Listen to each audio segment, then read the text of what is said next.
Քանի որ արդեն մոտենում է ձմեռը, ցրտերը, ես որոշեցի պատրաստել խառը թթու։ Տեսեք, վերցրել եմ կաղամ, ծաղկակաղամ, գազար, գեղեցիկ կտրատված վարունգ, սխտոր, դնելու եմ վրայից թարմ սամիտ և աղաջուրը վերցնելու եմ 1 լիտր ջրին, մոտ 2 ճաշի գթալ, լավ ճաշի գթալ խոշոր աղ, բացելու եմ նախօրոք, լավ ծանրության տակ, լցնելու եմ աղաջուրը և թողնելու եմ սենյակում։ Այսքան ուղղակի ուզում էի ցույց տայի խառը թթուն, ինչպես եմ պատրաստում։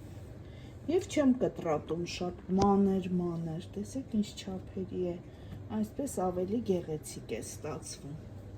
Այսքանը դուք էլ պատրաստեք, բարի ախորժակ, ցտեսություն։